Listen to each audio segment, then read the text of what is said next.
Good evening. Thank you all for coming. My name is Natasha Bajma. I'm a volunteer for the World Affairs Council and a PhD candidate at the Fletcher School.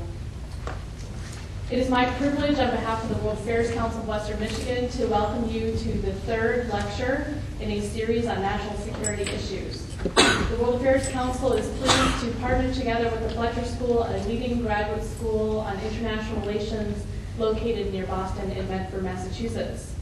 This series has generously been underwritten by the International Security Studies program at the Fletcher School. Tonight's lecture is entitled The New Terrorism. What do we mean when we refer to the new terrorism? How is the new terrorism different from that of previous decades? What are the implications of new terrorism for U.S. counterterrorism efforts? These are just a few of the questions that will be addressed this evening by our speaker. Before I introduce our speaker, let me draw your attention to a couple of administrative details. Our final lecture in this series will take place next Tuesday from 7 to 8 p.m., followed by Q&A here at Aquinas, and it will examine the threat of illicit trade in weapons of mass destruction.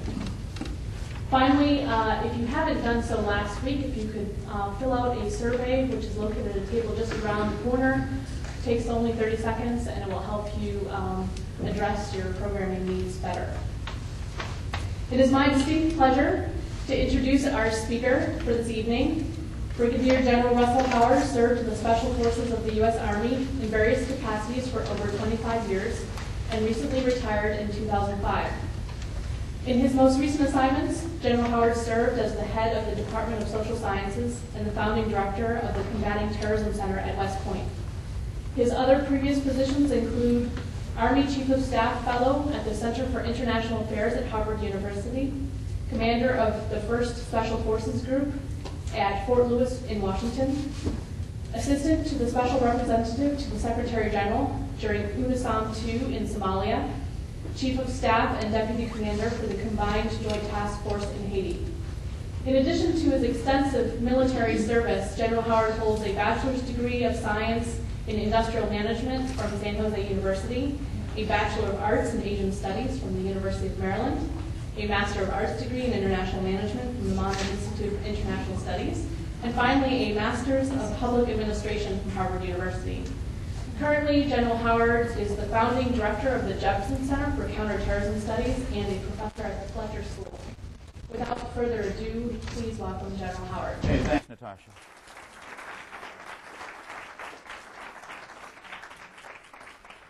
Can you hear me? All right, good. Little command. Yes, sir. Little command voice.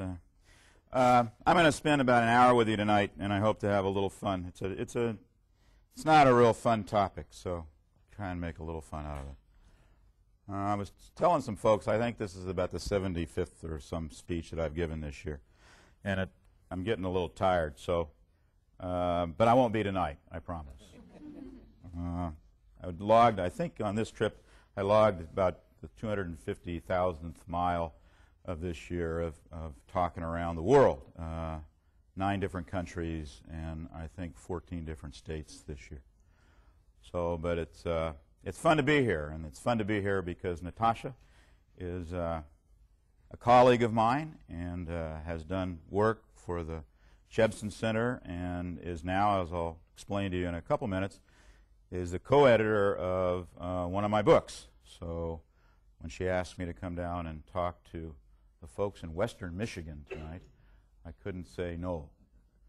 She's talked about Western Michigan since I met her, you know. And I've been in 97 different countries of the world, but I've never been to Western Michigan. And I'm happy to be here. It was beautiful flying in tonight because you still have leaves on your tree. Where I live in Maine, I mean, the leaves 2 weeks ago, they were gone. But it was just gorgeous flying in the farmland, and so I think you live in a special place.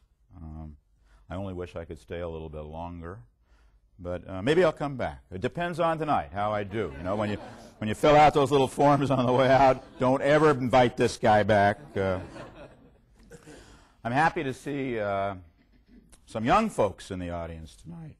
I have done World Affairs Council speeches before, And one I did in Birmingham about a year and a half ago. I was the youngest guy in the room. And it was a big room, and they were all friendly people. But anyway, and they were asking me a lot of questions. So I had a good time. I like the World Affairs Council. In fact, the World Affairs Council saved my bacon back in 1974 when I was at the Monterey Institute, where Natasha has been a student. I was doing some work on China, and there was just nothing. I mean, there was nothing in any research libraries. I was doing on economics of China and business in China, and the only place that I could find any material was the World Affairs Council in San Francisco.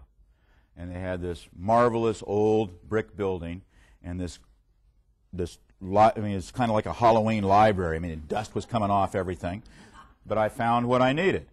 And I was thinking about that on the way in tonight, and one of the pieces of research, one of the interesting facts that I came up with, but in 1968, the two-way trade with China and the United States was $800,000. I think it's $360 billion now. And what do you think we traded? What did we buy from China? Does anybody have any idea in 1968? Hog bristles. Now, what you would ever do with $400,000 of the hog bristles is beyond me, but that's what we were buying. All right, well, we're going to talk about terrorism tonight.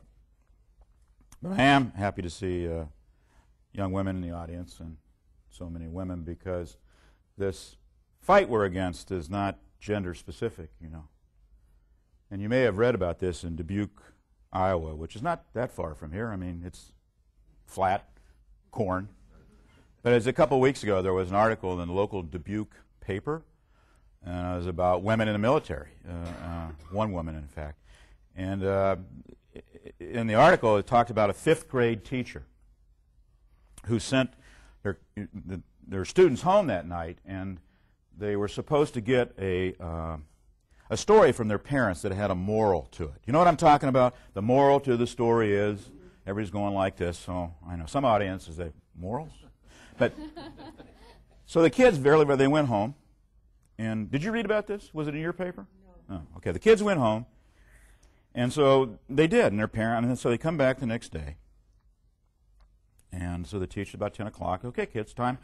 And so one by one, they're going up and telling their stories. And the moral to the story is, and so it's little Johnny's turn.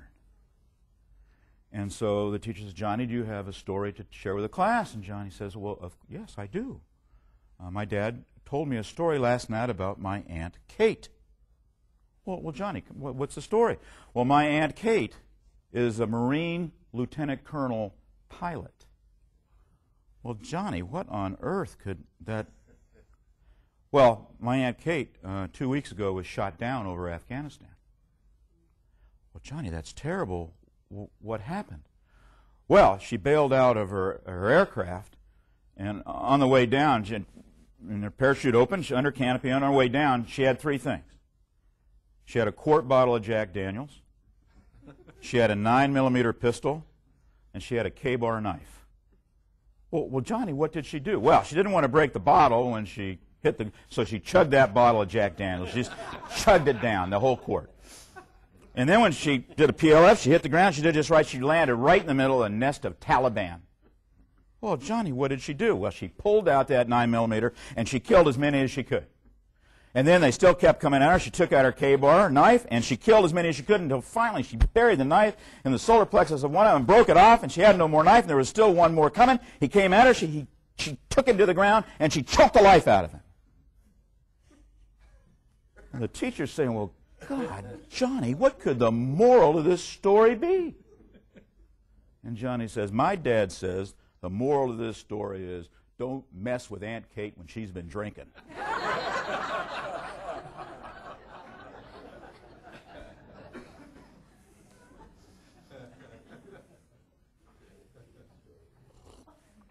I'm not surprised that you didn't read about that in your local newspaper. I'm here tonight because in 1999 I wrote 2 articles that were published, and they were quite controversial. And in both articles I said 3 things. I get credit for predicting 9/11, and I didn't predict squat. What I said was it would take a catastrophic terrorist event for this nation to rethink the way it's organized for national security.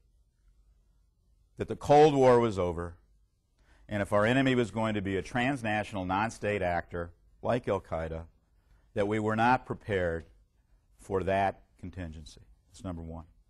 Number two, I said we needed a Department of Homeland Security, and I called it by that name. And number three, the most controversial, is I said we needed a preemptive military doctrine if our enemy was a transnational, non-state actor with access to weapons of mass destruction, because not being able to get them where they were before they came to the United States would be catastrophic.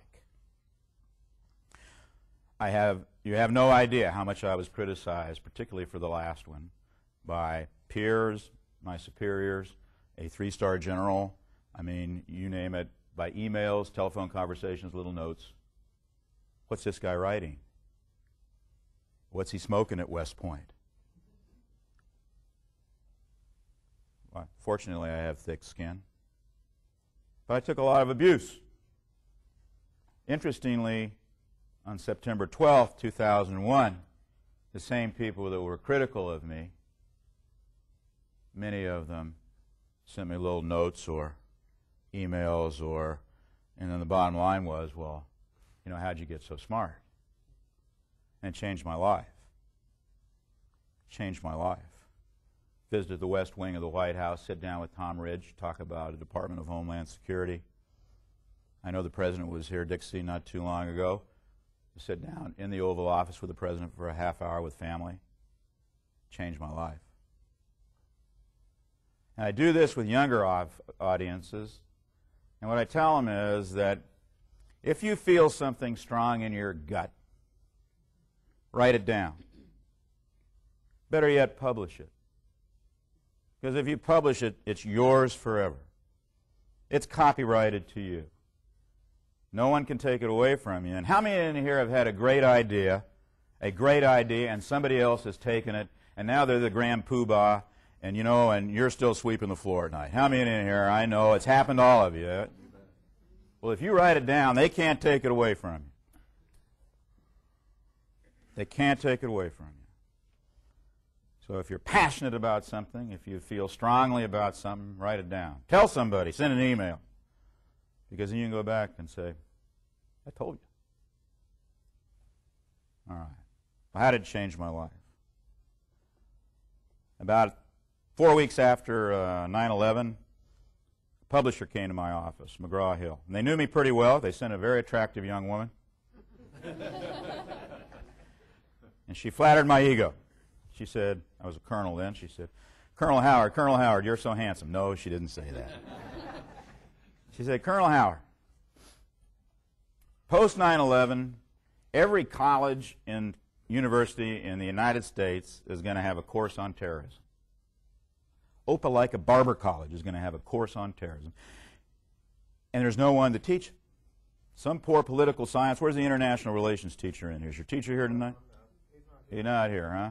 Well, you're it then. So, some poor international relations teacher, political science teacher, economics teacher, history teacher is going to have to teach this course, and there is no book for them to work from. No textbook. And we want you to write that textbook. Well, I was flattered. I mean, as you can imagine. I was feeling pretty good about myself. But the devil's in the details, right? So I asked this attractive young woman, I said, well, okay, when do you need it? And this was late October, I guess. She said, we need it by June of next year, or, it can't get into bookstores. We can't, I said, okay, June. All right. I said, well, how long does this book have to be? Because she said, well, it has to be at least 650 pages or no one will take it seriously. So I invited her to leave my office. I was polite, but I said, I can't do that. I mean, it can't be done. So the very next week, two heavies from McGraw-Hill in New York City came to my office. And by heavies, I mean they were pretty big boys. And they were pretty high in the organization. And they took me out to lunch. and they plied me with alcohol. And it almost worked. But I said no, couldn't do it. That was on a Wednesday. On a Friday, a young then major, now lieutenant colonel, came into my office. And I have open door policy. I'm a friendly guy, and he just kind of knocked as he was walking in the door and came over and he said, "You know, hey, sir, it's about this book thing." I said, "What book thing?" I mean, he says, "Well, everybody knows about it." I said, "Well, what?" And he said, "Sir, you need to do it." I said, "What do you mean I need to do it?" He said, "Oh, it'd be huge. It'd be important. You need to do it." I said, "Reed, I'm not going to do it because I can't." He said, "Oh, sir, you could do it." And so we had this conversation. Then I got a little frustrated. I didn't have to be nice to him. And after about 10 minutes, I just threw his little butt right out of my office. That was on Friday. On Monday morning, about 7 o'clock, he came flying into my office. He came flying into my office. The smoke was coming out of his ears and fire was coming out of his eyes. And this kid mustered as much, you don't know me very well, but, well, you can probably figure it out. Mustered much courage as I think he ever had. And that kid came across my desk. Across my desk. And he said, "Sir, you've got to do this book. You have to do this book. It will be huge. It'll be important. Sir, you've got to do this book." And he could see I was getting angry. And he said, "Sir, no. Sir, you've got to do this book. And sir, if you do this book, I will do all the work." The right words.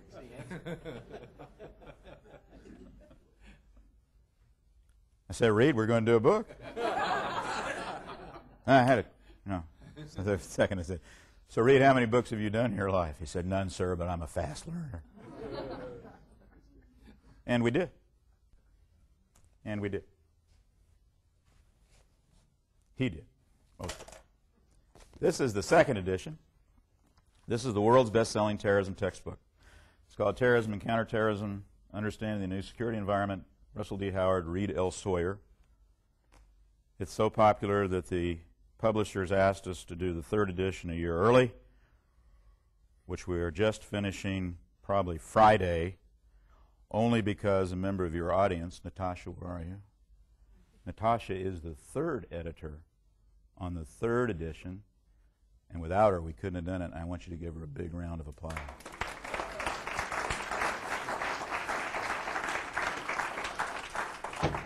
Okay, why this long sort of prologue, prelogue, prelude, whatever, to the topic I'm going to talk about tonight? Remember I told you that Reed was going to do all the work on the book? He almost did. He almost did. But the publisher got 2 weeks behind. And for those of you who have published books in here, or published, you know that after the copy editors get through it, everybody gets through with it, you still have to do the final edit on the book. You got to do it. So when it's all done, they send it to you and they say, "Okay, you got to okay it." And by final edit, I don't mean like West Point cadets. You read the first paragraph and the last paragraph of every chapter and fake everything in between. I mean that you got to read the whole book. Every footnote, you just got to do it. Well, Reed was supposed to do it, but we were 2 weeks behind. He had a gig in Northern Ireland interviewing terrorists, and so he went. So you know who did the final edit. That would be me. 10 chapters in the first edition, 10 days, 3:30 in the morning till the longest chapter, 11:30 at night. I read that book. And I learned 2 things. First was, it was a damn good book. And the second was that the terrorism that I was closely and personally involved with in the 80s, when I commanded a small counterterror unit in Asia, was nothing like the terrorism of today. And what I learned was that trying to fight the terrorism of today the way we fought it in the 70s and 80s, it wasn't only not effective, it was counterproductive. So what I did very quickly after that is I wrote, and in the first iteration it was 6, but I have 8 ways that terrorism is different, and I want to share those with you tonight. And it'll take me about 25 minutes, and then we can have questions and answers afterward. I also have another talk that I do about winning the so-called war on terrorism. If you want to ask me questions about that, I'd be happy to talk about it. Okay? You with me? There is one part in here that has to do with theory. IR theory. Are you listening there, young man? Okay. You have my permission, and I will tell you when I'm going to do this. When I start talking about IR theory, you can go to sleep. And when I'm done talking about it, I will wake you up. Fair enough? Because nobody likes theory. All right, number one. What's different? 8 ways. Number one, America's at risk. You don't understand this like we do. Because many of us in this room, we can remember when they didn't have to go through airport security. We can remember when you used to go down and put your children or your parents on the airplane and then get off the airplane. You can't remember that. If you go to a public building now, they have these huge concrete flower pots outside, right, with no flowers in them to protect buildings. To you, that's just the way of life. To us, it's very different. To me in particular. America's at risk. No longer do 2 big oceans and 2 friendly borders protect us. In fact, our borders are part of the problem. Bordering Canada, Indian reservations where federal agents can't go. If you look at anything now that has the Department of Homeland Security on it, it talks about reservation police. And some of these Indian reservations have been conduits for contraband for decades. The Mexican border, a problem. I once commanded, as Natasha told you, a special forces group. And I used to put teams on the border in Mexico, across in the United States, in Arizona and New Mexico. And one night, one team, in holes, been there for 18 days. You ever been in a hole for 18 days? 3 guys in a hole, 4 holes. You get me? I mean, do the math. I mean, it's not much fun, folks. I don't recommend it. Living in a hole with 2 other guys for 18 days. But one night, they watched, near Douglas, Arizona, 3,200 illegal aliens come across the border. Now, you can imagine, posse comitatus, we don't have arrest powers, but they're a border guy, and we were looking for drugs, not terrorists. So you can imagine, you know how porous our borders are. So America's at risk. We are at risk. And it's unusual for many of us in this room to admit that, because it really hasn't been the case before. So America's at risk. Number 2, more violent. Terrorism today is exponentially more violent than back when I was working counterterror in the 80s, 70s. In fact, in those days, terrorists wanted a lot of people watching, not a lot of people dead. Why? Because they were sub-state actors.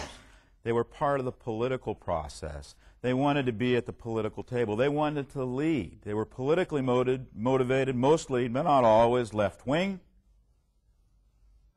And they wanted attention. They did want people watching. But they wanted converts. And if you kill a lot of people, you don't get converts. Today's terrorists, particularly Al-Qaeda, they don't want converts. Well, they don't want converts to a political base. They don't want a seat at our political table. Today's terrorists want a lot of people watching and a lot of people dead. I'll give you a little anecdotal, a little skit. You with me? And you're going to be part of this skit. When I commanded this little unit out in the Pacific, it was a great job. I had 78 barrel-chested commandos who worked for me. By the way, I used to be a barrel-chested commando. My barrel slipped a little bit in old age. I had these great guys working for me. One of our jobs was to go around to all the consular offices and embassies in Asia, and we would teach the staff there how, number 1, to avoid being taken hostage, and number 2, if you were taken hostage, how to survive the hostage-taking event. And we always liked it when the ambassador's wife came. Because if the ambassador's wife comes, then everybody else comes, right? I mean, it is kind of what happens. So on day 2, hour 2, what I would do is I would take a 9mm pistol or a .45, whatever I could get out of the Marine Corps locker, and I would pull it out of the back belt loop of my pants, and I would go over to the ambassador's wife, and I would put this to her head, like that. And if you don't think that didn't get some attention, and I would say, you have 3.5 or 4 seconds. You have 3.5 or 4 seconds to do something to get away, or you're going to be a hostage. Now, why did I say that? Any doctors in the house? Any MDs in the house? Where are you? Well, I am told that this is true, and I've had doctors sort of tell me, for about 3 seconds, the guy with a weapon, his adrenaline's pumping, you know, he's been doing this in his mind for so long that he has a preconceived notion about what's going to happen. And when you don't follow through with that preconceived notion, it really upsets him. So you, for about 3 seconds or 4 seconds, you almost have some control of the situation because your adrenaline hasn't pumped yet, you know, you're thinking. And by the way, women, listen to me. I mean, in real life, if anybody ever tries to take you with a weapon and wants to get you in a car, run like hell. I'm telling you, scream as loud as you can and run like hell, because if you get in the car, you ain't getting out. Everybody look me in the eye. You got that? I'm serious. Okay, let's get back to my terrorism story. You got about 4 seconds to try and get away. Scream like crazy. You know, just yell, get away. You do. Okay? What if you don't get away? What should you do? What if you don't take those 4 seconds? What should you do? What did we teach him to do? We told him to relax, to chill, go with the flow. Why did we do that? Because we knew, statistically, that 96.7% of the time you would survive the hostage-taking event. Where did we come up with that statistic? Hell, I don't know. Some PhD candidate, Natasha probably did it. I don't know. But it's true. I mean, if you think about it, most hostages got away. Terry Anderson, 7 long years, but he made it out. He made it out. Go with the flow. Well, there's some handsome major out in the Pacific now. That little unit still exists, and they're still doing the same mission. Still doing the same mission. And my guess is, because that little skit we did with the ambassador's wife, my guess is they're still doing the same thing. And so what he'll do in day 2, hour 2, he will go up again to the ambassador's wife, and he will put that 45 or 9mm to her head and say, you have 3.5 or 4 seconds. You have 3.5 or 4 seconds to do something, or you are dead. There's no more go with the flow. There's no more wait it out. There's no more relax. You are dead. How do we know? Because all the little bitty special forces guys in Afghanistan got into the Al-Qaeda camps, and they got into their little bitty laptops, and they got their little bitty C drives out, and they sucked them dry. And in my old office at West Point, I have 11 Al-Qaeda training manuals, and in every one that has something to do with taking hostages, the hostages die. Men, women, or children, it doesn't matter. That's how they exercise, that's how they teach. Terrorism today is much more violent. And 9/11 is just one example. They were supposed to kill 30,000, not 3,000. Okay? Okay. Number 2, more violent. Number 1, America at risk. Number 2, more violent. Everybody with me? Can you hear me in the back? Dixie, are we doing okay? Okay, good. Number 3, this is where we use a little IR theory, Mr. IR. Okay? And I will tell you when I'm going to go into the theory piece, and it's okay, you can nod off, you can go to sleep. It's fine. And then I'll wake you up. This is the hardest one to articulate because it doesn't have a snappy title. Al-Qaeda is different. Transnational, non-state actors are not states.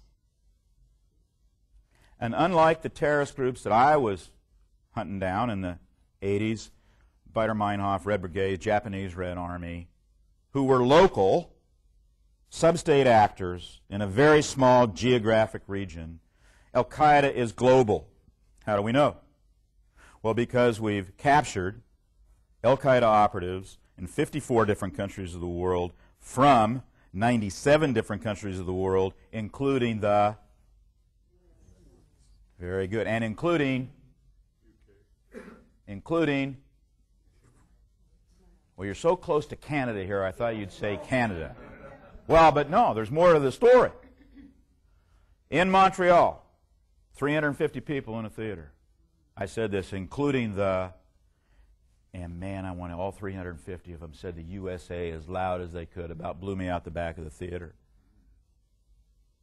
And then I said, and including, and there was absolute silence. Our friends to the north, until very recently, folks, have been in denial. 4 years ago, I could take you to a Hezbollah coffee shop in Montreal. Been in denial. No longer. Now, that's not to say their law enforcement was in denial.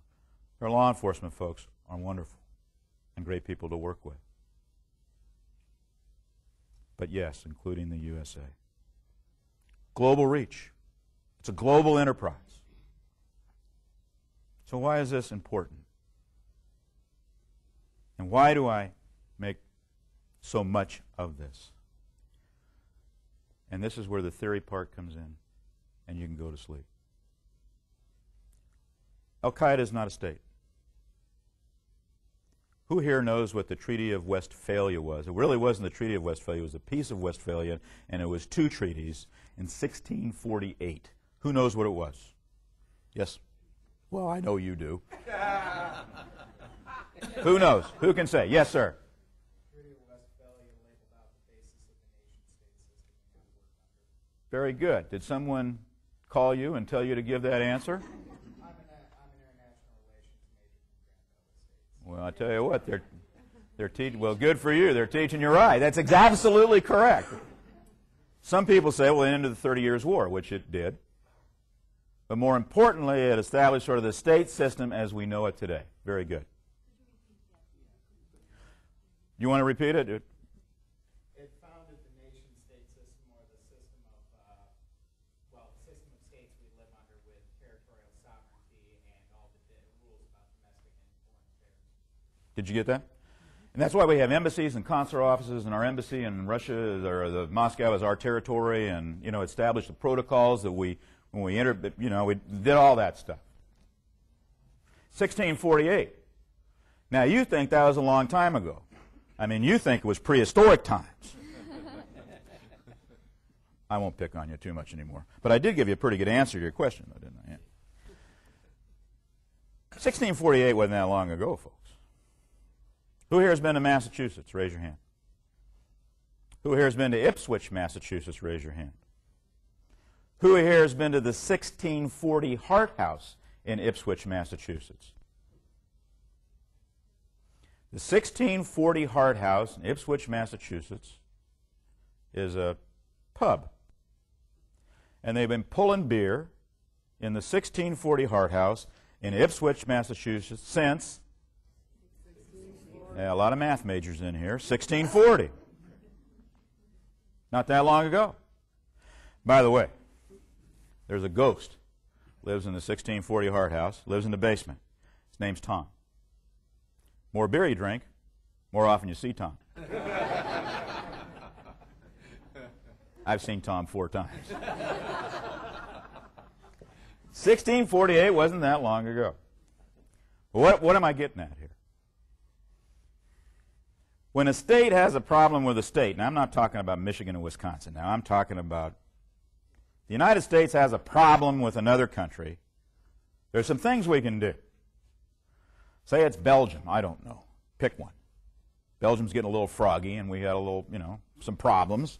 So I'm going to work them out. Well, how do we do it? Well, first of all, hopefully, we use a little diplomacy. Negotiation. You kind of, and 98% of the time, that's usually what works. You work it out. Find some common denominator, common ground, build on it. If that didn't work, we've got some economic things we can do. Both positive and negative. Positive, freer trade agreements, lower tariffs, all that. Negative, embargoes, sanctions. Okay. That doesn't work. Well, we can use the threat, maybe, of military force, the threat of violence, coercion. Now, that doesn't work. And last on our menu, believe me, last, ask any military guy, they'll tell you last is the use of military force. You all know that. And that works with states. It works with little states. It works with big states. It works. It doesn't work with Al-Qaeda. It doesn't work with a non-state actor, especially one with global reach. What do I mean? Negotiations. First of all, we have a prohibition against negotiating with terrorists. What will we negotiate? Are you all going to convert? I don't think so. I don't think so. What do they want? They want four things. They want the U.S. out of Middle East, not just the military, just out. PepsiCo, everything. Number two, they want the Greater Caliphate. No. A state under Sharia law.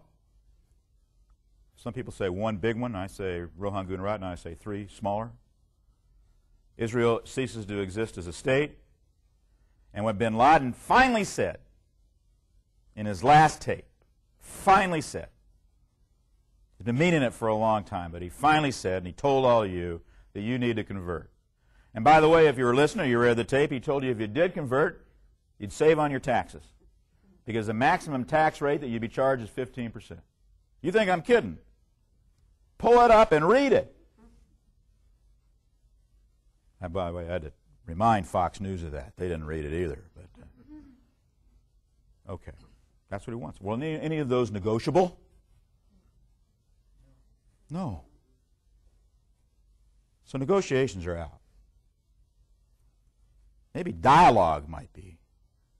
Speaking, we'll talk about in the question and answer period maybe, but negotiations are out. Number two, what tariff are you going to lower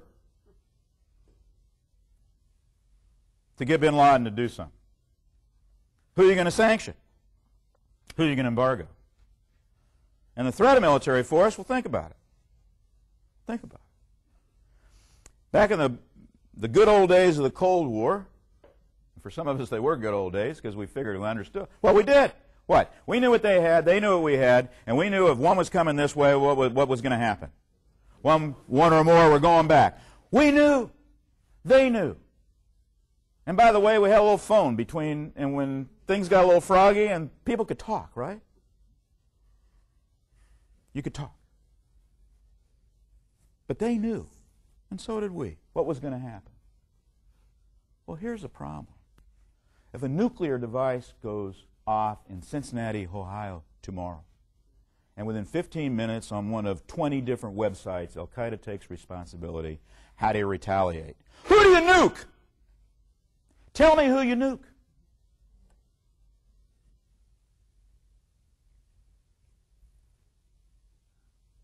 Who do you nuke? And you better believe that the population of the United States will be demanding that the president do something.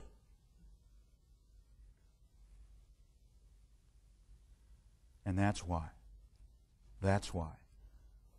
When your adversary is a transnational, non-state actor, the tools that you used to do when your adversaries were states don't work. They don't work. That was number three. And when I said, who you nuke, that was time for you to wake up. How are we doing so far? Okay? We're doing good? Okay. Number four. Number four. Better financed. Better financed. Back in my day, terrorist groups were always undercapitalized. And for you business people in here, you know that's the kiss of death. They were undercapitalized, so in order to get money for operations, what did they have to do? They had to conduct criminal activity, they had to rob banks, take hostages for ransom, they had to do all that stuff. And by doing so, what did they do? They raised their exposure for law enforcement, right? And they were generally arrested and prosecuted, and I mean that was the norm. All right. Well, our friends Al-Qaeda in particular, they don't need to do petty crime to get money. It's not true. It is not true that Osama bin Laden inherited $300 to $500 million from his dad. It's not true. It was closer to $30 to $50 million. But where I come from in California, that's still pretty serious money. And he leveraged that into really a global financial empire. Who in here knows what gum Arabic is? Just to show what an entrepreneur bin Laden is. Who in here knows what gum Arabic is? Oh, come on, folks. You got to know. Say it louder. An eraser. Gum Arabic? Maybe. Who knows? Come on, don't be shy. Everyone in here probably used it today. It's in chewing gum, right? What else is it in? Food all over. Anything you put in the microwave, any fruit juice. Who in here put on makeup this morning? I don't ask that question in San Francisco, by the way. I'm sorry. I'm so sorry. I'm so sorry. I'm sorry. Gum Arabic. Yeah, it's a natural plant. You know, it's used as a natural coagulant. It's in, well, a lot of people don't know this, but bin Laden, and by 1996, had cornered 85% of the world's gum Arabic market. This guy's smart. How else do they get money? Tithing from traditional Islamic and Muslim philanthropic and charitable organizations, sometimes up to 25%.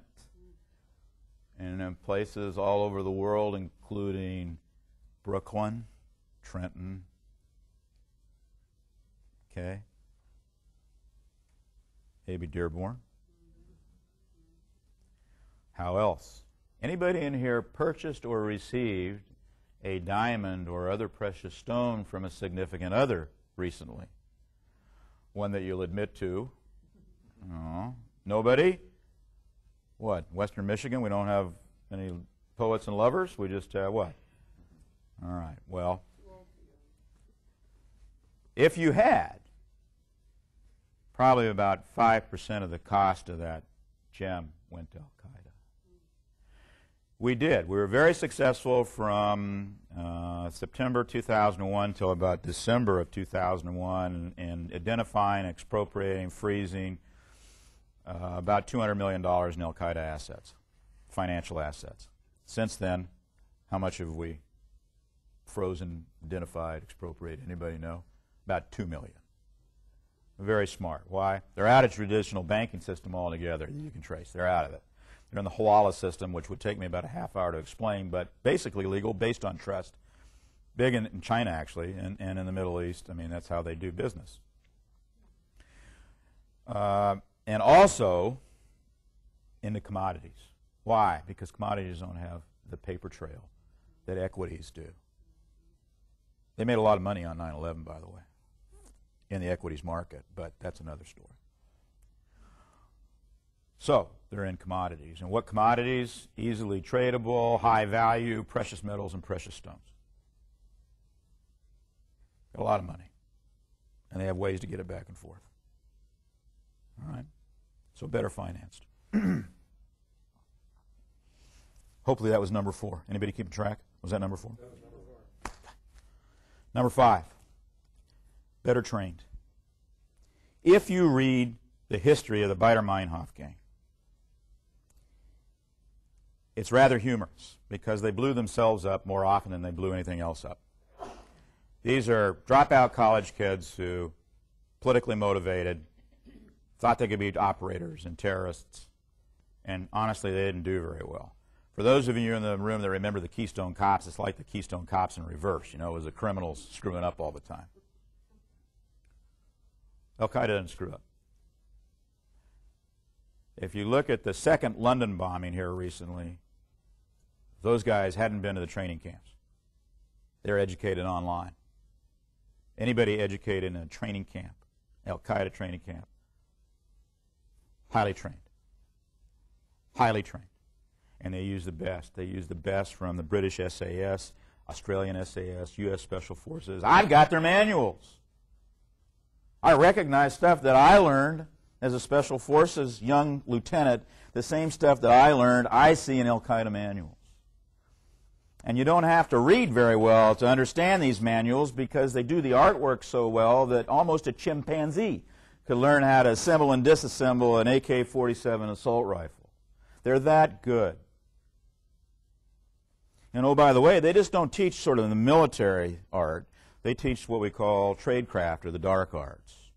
The Tunisian wing, I always get this, I don't know if it's the Algerian wing or the Tunisian wing of Al-Qaeda. I don't know why I can never remember, but it's one of the two, okay? Can make an American Express card better than American Express. So they learn tradecraft also. Better trained. Not all Al-Qaeda graduates from the camps become operators. There's an order of merit list. Only the top 30 actually become operators. The second sort of 30% become logisticians and intel folks, and then the 40%, the remainder, this auxiliary, home guard, those kind of support. But there is a graduation ceremony, and there's an oath. And what happens when you break the oath? You die. And there's a promise. And the promise is to kill you. And you. And you. Better train. That was number 5. Number 6 follows number 5. If you don't go through the camps, then you don't have the bona fides. You are not one of them. You can be part of the same tribe, you can be part of the same family, but if you don't have the bona fides of going through the camp, then you don't play. You don't get in cells, you don't get in the inner circle. That's a little dated. A little dated. You can now, kind of. Right. Let's go with what I said before. So here's the deal. Number 5 is more difficult to penetrate. How did we penetrate sort of terror cells back in the good old Soviet days? Or how do we penetrate Soviet cells? I mean, how do we do it? We did it the old-fashioned way. We did it with drugs, alcohol, sex, money. That's how we did it. That's how they did it. And by the way, they were a lot better at it than we were. Well, I'll tell you what, folks, that doesn't work with the present enemy. Of the 2001 suicide operators, of the 19 of them, other than one who was homosexual and did engage in some sexual activity in Las Vegas, not one of them is there any history or evidence that any of them engaged in any sexual activity the whole time they were in the United States. Okay? That didn't work. There's a $25 million bounty on Osama bin Laden and on Zawahiri's head, and not one taker. Money doesn't work. Drugs and alcohol. Actually, some of the guys that came through Portland, Maine, did go out drinking a couple nights before they, but it was unusual. So the same mechanisms that we use in the Cold War, they don't work with these guys. Doesn't work. So how do you get in there? It's tough. Why? You could look like, talk like, walk like one of them. Be from their culture, understand their religion. But if you don't have the bona fides of the camp, you don't get in. In the old Soviet days, we had some pretty good guys who spoke the language, and we could get in there. We could. Who in here speaks Chinese? Raise your hand. 你会讲国语? Okay. I speak pretty good Chinese. I went to graduate school in Taiwan. And you come to a Chinese restaurant with me sometime, I'll amaze you. I'll amaze you. And I amaze usually the owners and the cooks and everybody, and they like it a lot, and I usually get at least a free beer. That's why people like to go to Chinese restaurants with me. But how long do you think I'd last in Xinjiang province trying to crack a Uyghur cell with ties to Al-Qaeda? Well, first of all, Uyghurs don't speak Chinese, they speak Turkish, but get my drift here? So when our enemy looked a lot like us, I mean, we had some folks that could do pretty well, but we can't now. It is almost impossible to penetrate an Al-Qaeda cell. Is that number 6? Number 7. Weapons of mass destruction. Back when I was alive, what were we worried about terrorists having? What kind of weapons were we worried about? We were worried about small arms, traditional small arms, plastic explosive, the Czech variety being the best. We were worried about the occasional shoulder-fired anti-aircraft missile, and we were worried about RPGs. That's what we were worried about. And frankly, we weren't worried about it. Why? We deal with that stuff. But what are we worried about today? And I know they didn't find any WMD in Iraq, but guess what? They were thinking about it. I've had Iraqis come. Actually, I teach in the NATO school in Oberammergau, Germany, twice a year, in May and November. In fact, I'm going over in 2 weeks. And we teach Iraqis there occasionally. And the first time I did it, I had about a dozen of them come up to me and they said, "You know, you're stupid," which kind of got my attention. Doesn't normally happen. And they said, "Hey, you know, the weapons were there. The stuff was there. We just hadn't put it together yet." Now, I don't know. I mean, I think they were just trying to make me feel good or something. I don't know. But I think there's not much debate about it. But they told me the stuff was there. To say we didn't find it there. But we know, I tell you folks, we know that bin Laden's looking for it, and he's been looking for it for a long time, and we know he's been stung twice. He was stung in the Sudan for $2 million because a tube he thought he was buying with weapons-grade plutonium in it had caesium in it, and it set off the Geiger counters and did everything. He wasted $2 million. We know he's after biological weapons. We know he's got chemical weapons, but we're not that worried about those. So they're looking for him. And they're out there. They're out there. How many gallons of weapons, of smallpox did the Soviets weaponize back in the old Soviet days? Anybody know? 200. How many can't they account for? 100. That they admit to. That's out there. How many kilos of weapons-grade plutonium do they admit to being missing? That's 6. How many Hiroshima-type bombs can you make with 6 kilos of weapons-grade plutonium?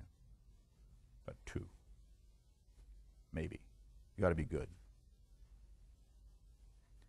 Interestingly, although I'm petrified of weapons of mass destruction, they've really only been used biological weapons only been used 4 times in modern history. So the likelihood of a weapon of mass destruction being used is probably pretty small. So then you're saying, well, why do we spend so much time worrying about it? Because if they are used, the catastrophic effects will be so severe that it could bring this country down. That's why you can't ignore it. But what I'm worried more about today in the United States and WMD, and let me rank order them for you. I'm worried more about, and you can ask me about this in the question and answer period. Biological weapons worry me more than any. Radiological weapons next, and nuclear next, and chemical don't worry me that much because we know how to deal with them. If we were under a chemical attack in this room right now, what would I have you do? What would I have you do? What would I have you do? Now, I know this is kind of the Midwest, and you all are a little conservative, but what would I have you do? We would get naked. We would get naked, and we would find a hose, and we would hose each other down. And that's what we would do. And we'd go out and drink beer afterward. Well, I don't know. I mean, that's kind of up to you. No, I mean, that's what we do. And you'd listen to me because I'd be getting my clothes off quicker than you can imagine, okay? All right. What really just frightens me to death now, and it happened in Kabul today, I just found out. I'm a little worried because I've got really good friends there. And I have the Jepson Center has a fellow there in Kabul. Are suicide bombers. Because we don't understand them. And this notion that, you know, we can profile a suicide bomber and they're males between 18 and 27 and they're kind of from poor families, and they're not married, and they don't have kids, and they don't have jobs, is just nonsense. I'm just telling you, when people tell you that, they don't know squat. And I'm just telling you, that is really starting to get me worried. But, and I think when you talk about weapons, a suicide bomber, folks, is the ultimate smart bomb. Because that brain housing group that a suicide bomber has, he or she, and more women, he or she, they can identify the target, and if they don't like that target, they can go to another target. They have, I mean, they're aware. They have situational awareness. It's intelligence awareness. And they cost about $300.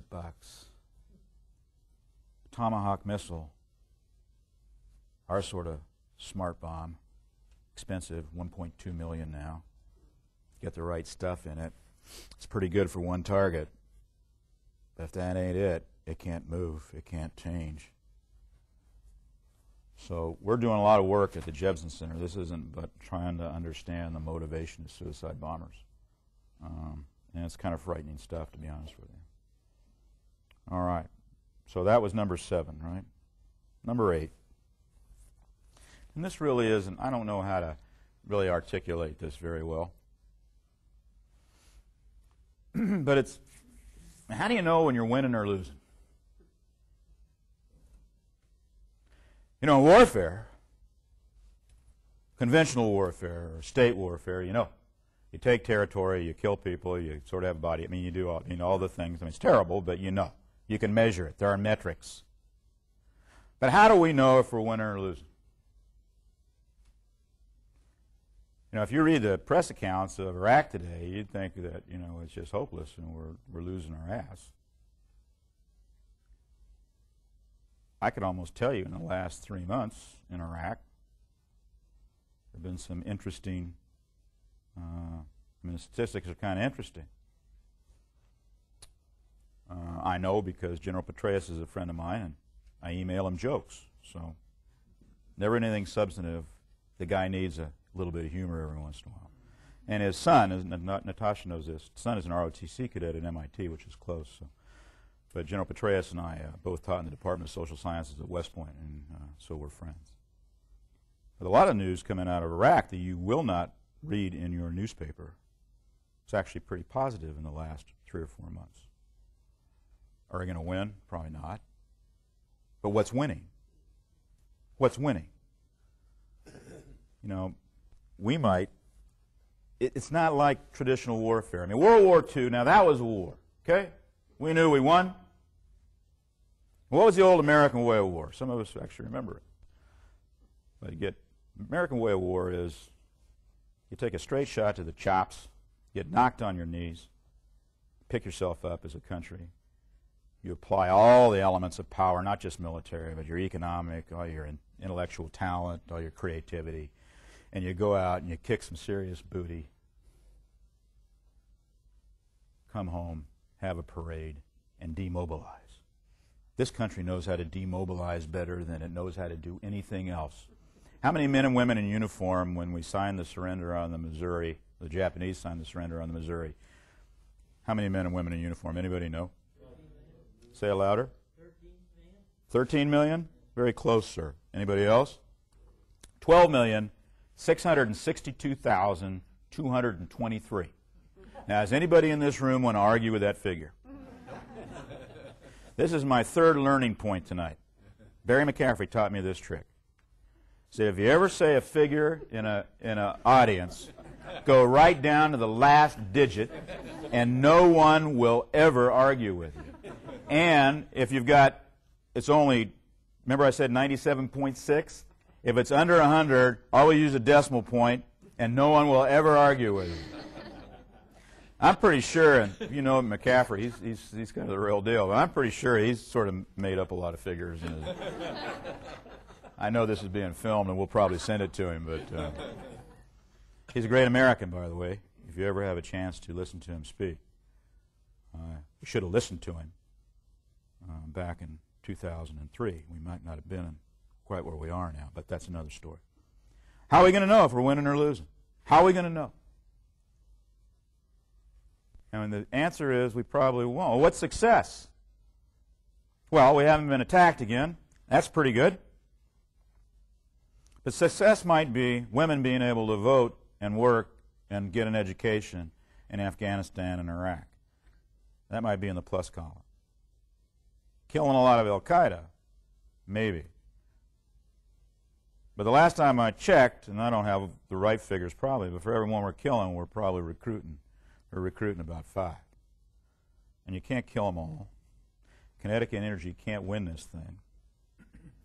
And you can ask me how to win it, and I'll tell you in the question and answer period, okay? It might be that you, in the back of your mind, are about 98% sure that nothing's going to happen. That might be success. And what do we base that model on? That's the UK model. That is the UK model, based on all their experience with Northern Ireland terrorists. They think they've got success when about, and I don't know how you measure 98%, but that might be success. Okay. That's the 8 that I wanted to talk to you about. And now I do a little skit here. And I find some poor person in the audience to do this with. And it kind of makes my point. Now, I can tell by your body language that most of you, I'm a little worried about a couple guys in the back, but most of you think I'm okay. All right? You've sort of been smiling, and you've been laughing at my jokes, and you've been going like this. And this young woman right here, I'm a little concerned about her. But no, most of you think I'm okay. But what I'm going to say now, you might not think I'm okay. You might not like me too much. And what I'm going to tell you is that you are part of the problem. Everyone in this room. Everyone in this room, including me. And what do I mean by that? I'll tell you. I could take you.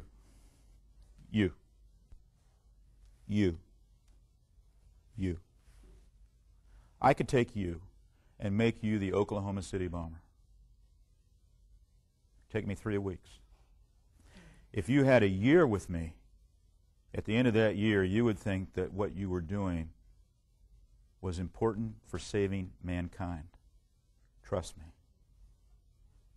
We don't have a year, though. We got 3 weeks. But you look pretty smart to me. Bob, she's pretty smart? Yeah. Is your name Bob? Is your name Bob? Yeah. Did I remember that right? Yeah. I mean, you got to take some chances there. Bob's a pretty common name, so you can. Pretty smart. I can make you the Oklahoma City bomber. And you'd do it better than he did it. You'd be smarter. You would do it so well, you'd take that whole building down. And you'd kill everybody in it. And you would be smart. You wouldn't buy all the nitric-based fertilizer at the same place, and you wouldn't lease the vehicle in the name of a friend. You wouldn't do all that stuff. You wouldn't be silly or stupid. And you being an American and part of your culture and organized, and I can tell because you're making a little list here, you would have a little plan, wouldn't you? You'd have a plan. You know, first of all, what your motivation was, and just a little bit there, why you were doing it, and then where you're going to get the stuff, and then how you're going to put it together, and then how you're going to place it in the building, and then what you were going to do. You'd have a plan. Look me in the eye now and just go like this. You'd have a plan. I know you would. Bob said you would. She's not that organized.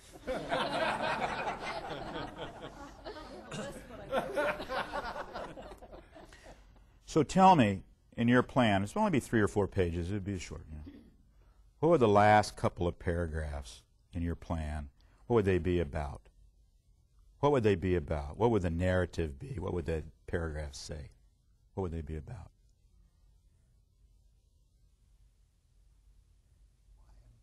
No, why I'm doing is up front. Huh? How to get away!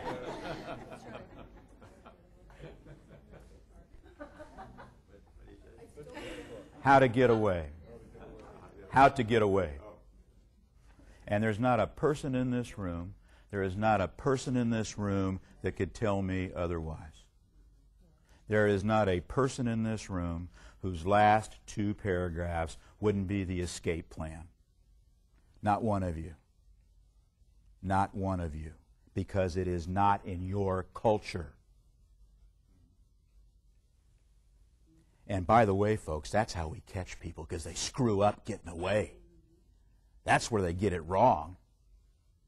But if you're not worried about getting away, if you go up with the enterprise, then there's this thing called evidence. It ain't there. And my view is, and I was a little hard on you in the beginning, okay, because I do want you to like me. But it's my view that until we understand in our gut what motivates these people, and it's more than the superficial stuff, 72 or 77 virgins, brown-eyed virgins, or sitting next to the right hand of God, or you get to take 70 of your relatives to heaven, and all. That's very superficial. Until we understand in their gut what motivates them, we're going to have a real hard time winning this thing. Thank you for your attention. You've been a great audience. I appreciate it very much. And I guess I'm going to take questions now, but thanks a lot.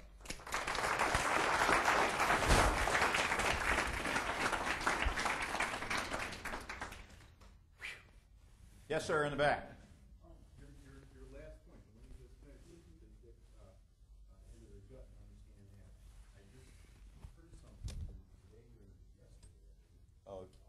about Saudi Arabia, that they were actually taking these supposed suicide bombers and rehabbing them. And it took like a year or 2 years, something like that, and it was just an astronomically high percentage of success. What are they doing, and can we legally do it? I think I need to put this thing back on, don't I? I'm sorry. The answer to your question, fortunately, is yes. Can we do it? Probably not in Guantanamo, and I'll tell you why. I actually briefed this with Rohan Gunaratne and the National Security Council staff, but I briefed the Singapore experience. In Singapore, I've just come back from Singapore 2 weeks ago. In Singapore, they have a sort of a novel approach to terrorists. You're a terrorist, you're incarcerated, and they do some psychological testing on you, but if they figure psychological testing that you can be re-educated, then they put a cleric in with you. And they have a whole team of clerics, Muslim clerics, in Singapore. And this is what they do. And they go in and negotiate the Quran with you. Because what extremists have done, they've hijacked a religion. You know, they've taken passages in the religion, and they've changed them a little bit, reinterpreted them a little bit. And by the way, the word jihad appears 44 times in the Quran, and only 2 times is the meaning sort of acrimonious. All right. So they do that. And oh, by the way, if you have you have a family, they take care of your family, not the state. But the mosque, the local mosque, they take care of your family while you're being re-educated and rehabilitated, and they claim, and I think this is probably true, that they have about an 85% success rate. 85% success rate. Now, you would say, too, well, sure, if I was a terrorist, I'd let that cleric come in, I'd let him tell me everything, and, I'd agree with him just like this, But when they let them out, the parole structure, they keep an eye on them for a long time, So I don't know that the Saudi Arabia program, there's one in Yemen, and we're actually have one in Baghdad, too. A little more complicated, because many in Baghdad are incarcerated or just common criminals. You know more about the Quran than they do. It's not. Difficult to do it in Guantanamo is, Singapore is easy. It's all cultural, they're all, and plus it's very controlled in Singapore. If you've been there, they got very controlled. But for us to do it in Guantanamo, you'd really have to have a team of clerics down there from several different countries, and I'm not sure that it would work. In Guantanamo, I got to tell you, I'm not a real advocate of Guantanamo. I don't know if you are, but my view is those guys have been down there so long, what possible intelligence value do they have now? You know what I'd do? Are you still filming this thing? Any press in here? I mean, is the Washington Post or... I'd let about... Yeah, Conklin Gazette's here. All right. Take this down. I'd let about 10% of them go. Just let them go, and I'd have Swiss bank accounts in their name. That'd take care of it, wouldn't it? Well, you know, and I'd follow them because you know what had happened. I'm just talking out of school here a little bit. You got to be a little devious in this business. But the answer to your question is, I'm an advocate, and I'm glad it's working in Saudi Arabia because you can't win this. We can't win this. We're not fighting, the war on terror. What's a war on terror? Terrorism's been with us forever, and it's going to be with us for a long time. Terrorism is a tactic. It's a means. We're fighting terrorists. We're also fighting an ideology. Terrorists we can kill. And by the way, we're doing a pretty good job in Iraq right now. I mean, the tables are turning. Why? Because the Sunni are turning Al-Qaeda in. They're tired. They're tired of them. So we're killing a lot of them. But you can't kill them all. What's going to win this, change it around, are moderate Muslims. They're the only ones that can take their religion back. You can't do it. It's a generational thing, too, isn't it? I mean, it could potentially take generations to change that kind of a... Got to start young. Yeah, exactly. And one of my recommendations is these madrasas. We finally got the Saudis to stop financing these madrasas all over the world, I think. But, here's the deal. You want me to really kind of unload now, or you had enough of me? Have you had enough of me? Well, here's the deal. If you got these madrasas, and all they're doing is not even teaching a correct interpretation of the Quran. I mean, they're teaching what I view as sort of bastardized. They're teaching this stuff. I mean, I have nothing against religious education. I think it's important. But, you might want to learn a little math or science along the way. In a globalized world that's faster, faster, faster, you can't keep up if you don't got some tools. So what's the chances of these kids that are just getting religious education, particularly I saw maybe a wrong view of the religion, and preaching hate, what are their chances of surviving in a globalized economy? None. To me it's very clear.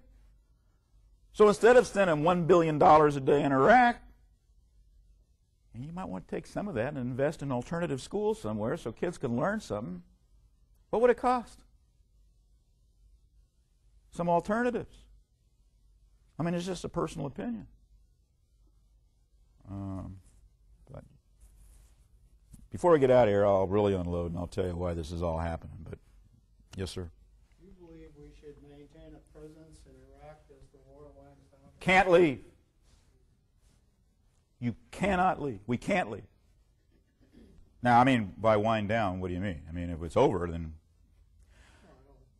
No, Rohan Gunaratne, if you don't know him, you should. If you haven't seen him on TV, he writes in my books. He's a great guy. He's from Sri Lanka. He's kind of the world's expert on this stuff. And the little guy is the bravest man I know. I have to go out in the middle of the night, places like Sarajevo. He's wearing his old leather coat and his old Levi's, and I got to go find him and pull him out of these god-awful places and get him home and put him to bed because he's just a terrorism junkie. He likes to stay, and he's, in Uzbekistan. He could stay in a Sheraton, but no, he wants to stay in a local place. So, you get up at 3 o'clock in the morning to go to the airport, and between the time he left and 20 minutes later, they, killed a guy right there in the, outside the lobby of the hotel. I mean, he likes these kinds of things. What's the name Rohan again? Gunaratne. I mean, he's all over the TV. Just Google him and you'll... But he said, don't go to Iraq. He said it in our book. He said, don't do it. Don't do it. Because he said you will create more problems by going to Iraq.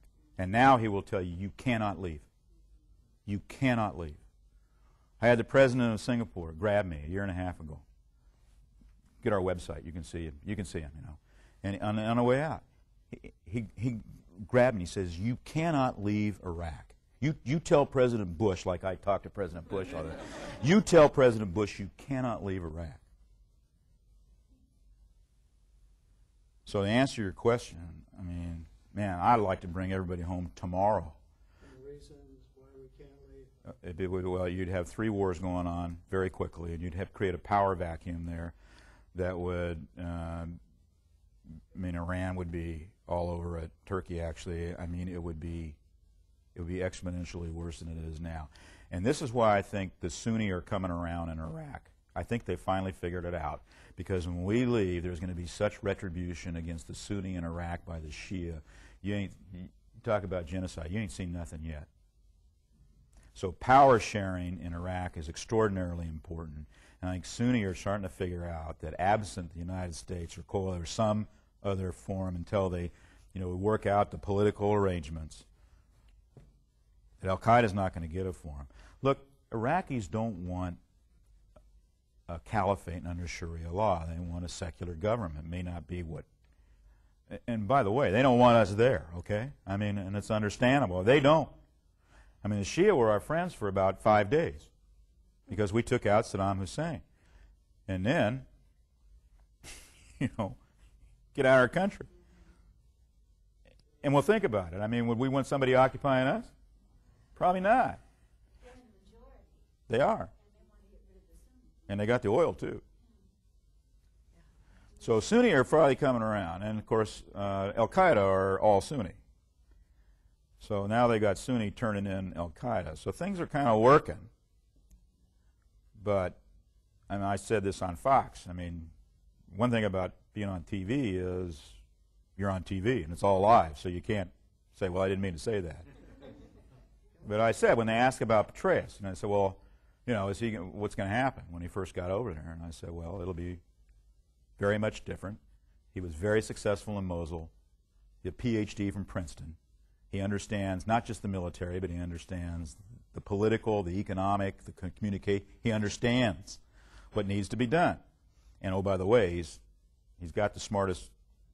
I know they work most of them for me alone. But anyway, he's got what I consider the smartest team probably on the planet in the military working for him there. And most of them are economists. Okay? I mean, he gets it. But guess what? He's there about 3 years too late. And he's under tremendous, you can't imagine this. I mean, you need to read more about him. He may be the nicest fellow on earth. Smart, patient.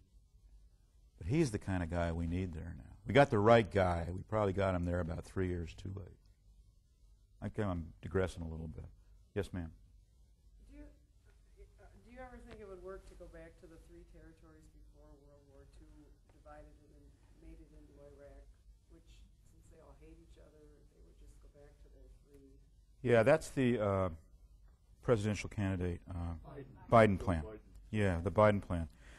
No, I don't think so, because what you would have then, you'd have 3 hostile states.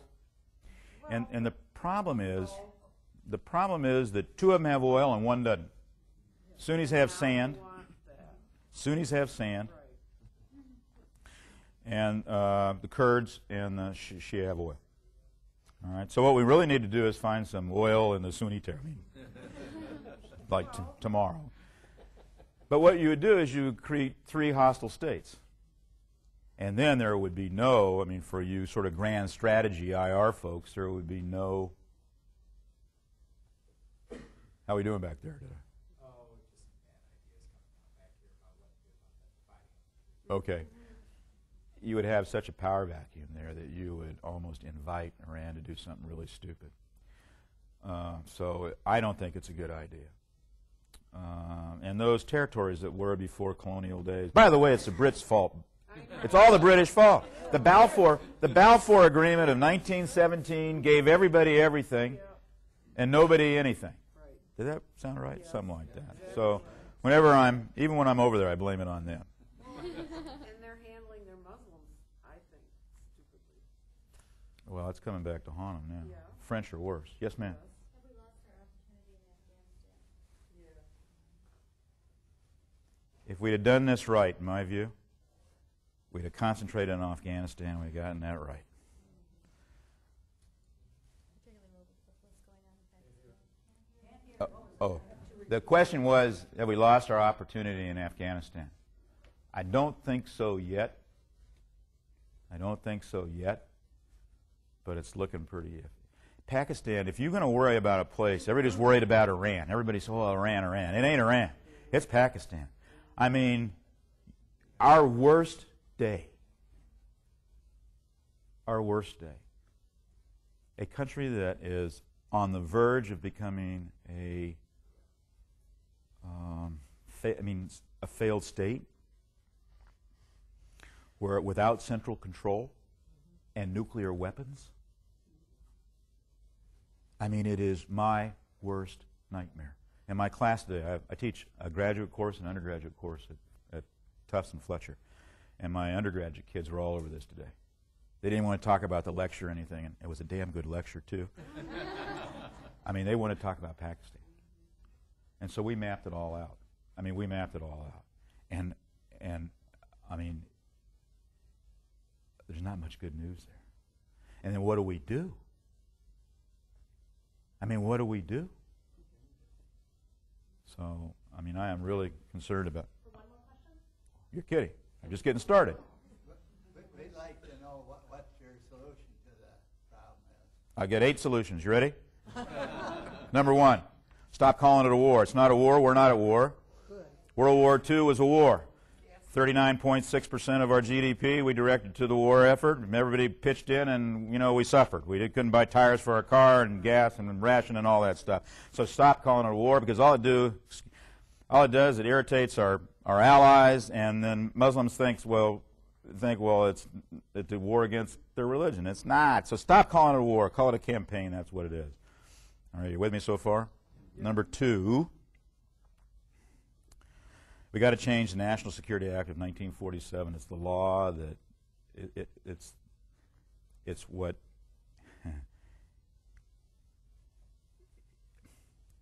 our whole national security strategy and our military force and all that is based on the National Security Act of 1947. If my math's correct, it's 50 years old. Why would you use a 50-year-old law? Imagine fighting World War I with a Civil War law. We got to change it. We criticized the FBI and the CIA for not connecting the dots because they had all the information. Well, guess what? The Act prohibits them from connecting the dots. The Patriot Act has corrected some of that, but somebody's got to get in there. And my 2, because I know them, are Chuck Hagel and Jack Reed from Rhode Island. You need 2 senators to get in there and make that happen. It's hard work, but you got to do it. You got to change an ideology. We're fighting an ideology, so you got to change the ideology. I mean, not change the ideology. You got to identify the correct ideology, and only moderate Muslims can do that. Was that 4? 3. Okay. Now, some of you in here think I'm kind of a tree-hugging kind of guy now because I've been talking about that, and I got to tell you, I am not a tree-hugging kind of guy. I believe in whacking people. Okay. But we put so much emphasis on whacking bin Laden and Zawahiri. So what have we done? We've deified them. We've made them more important than they are. And guess what? If we put so much emphasis on capturing and killing them, then if you don't, what have you done? Starts with an F and ends with a D. You failed! So knock that stuff. You're going to whack people. Whack the mid-level management. Because we know who they are. And they're vulnerable. And you can whack them. And guess what? When you're below them and you can see they're getting whacked all the time, guess what? You may not want to be in mid-level management anymore. And why aren't we? Well, because nobody except people in Western Michigan listen to me.